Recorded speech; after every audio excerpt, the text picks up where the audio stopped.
Oh, there we go. I think we're live. Hey guys, Lara Rockefeller here with Mortgages Made Easy, powered by Premier Mortgage Center. And we are kicking off my new video. Sorry, my computer's giving me messages. I always do this. You're good. It's good. It makes it more real, right? Everyone has computer problems.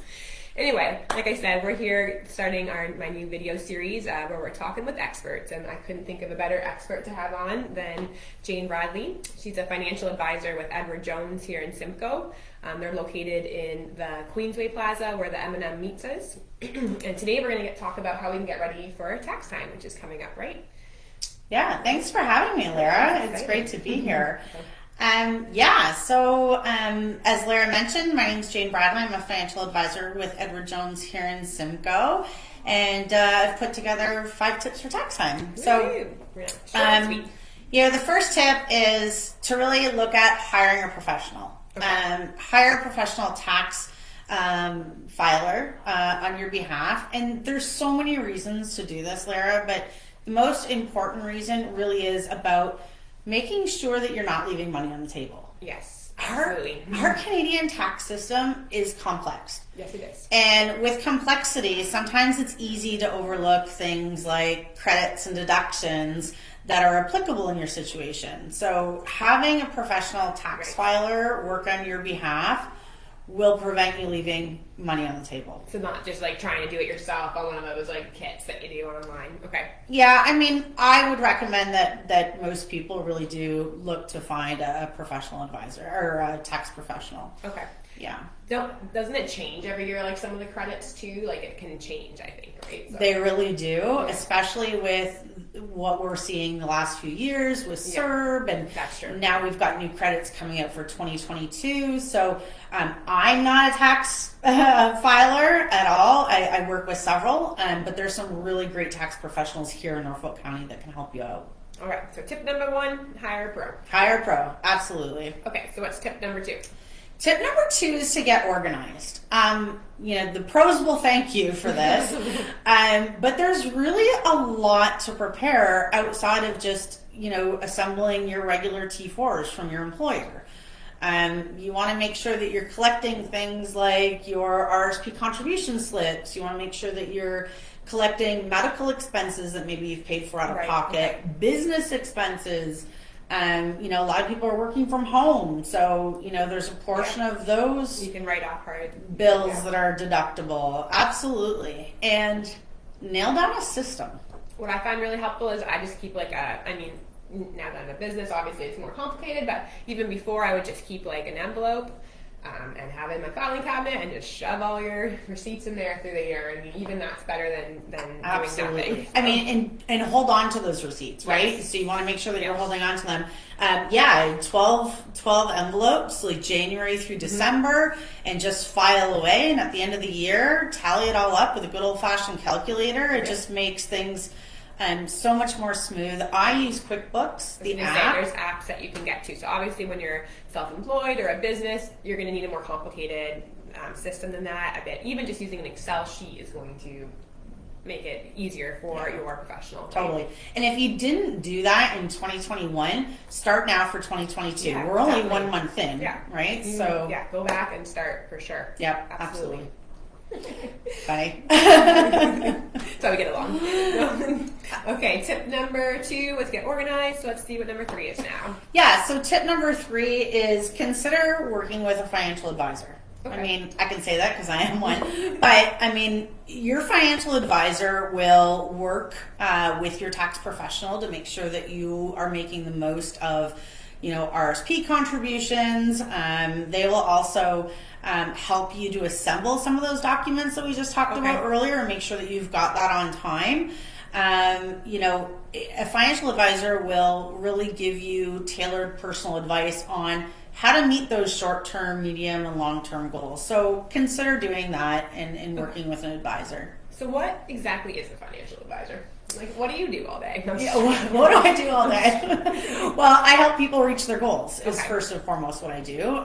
Everybody's goals are to what I do then. Yeah. Everybody's goals are very, very different when it comes to what they financially want to strive for, and that's what I do. So whether that be saving for retirement or paying for children and grandchildren's education.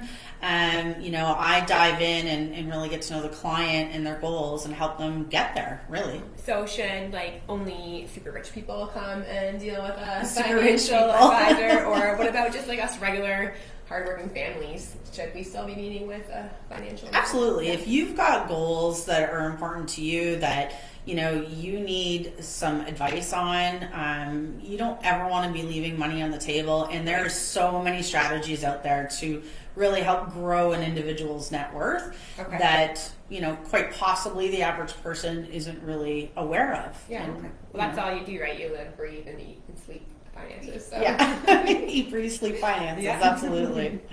Yeah. That's why it's so important. I say that all the time. Work with experts, trust experts. We know what we're doing, and we are here to guide you, right? So whether that be through mortgages or through retirement, right? That's realtors. Work with the best expert, a local expert in that field.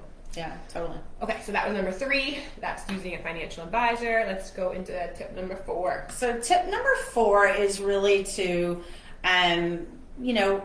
leverage where you can things like RRSP contributions or the TFSAs. So TFSAs is tax-free savings account.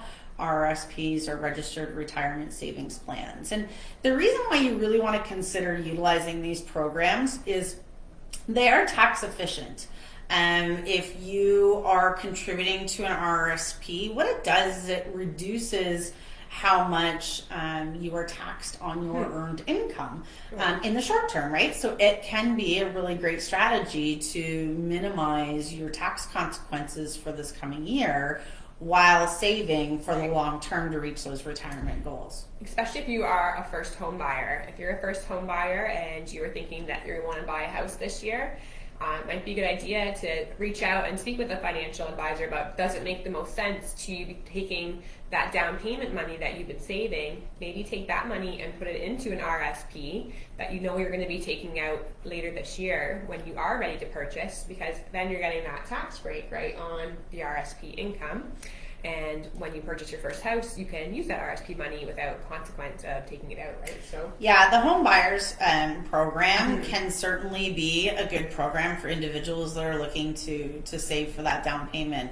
Absolutely. And sometimes, just having those conversations and looking at the scenarios to see if it's a good fit for the individual is super helpful. Perfect. Absolutely. And tax-free savings accounts, I think the biggest misconception about these types of accounts, Lara, is that, they are a savings account. Well, they're more than a savings account. Right. You can really grow your financial assets by using that money to invest. Right. And you are not taxed on the growth of that money. So it's a great vehicle for that as well. Yeah, that's great. That's awesome. Okay, so that leads us to tip number 5. Tip number 5 is about, are you getting that refund or do you have to pay?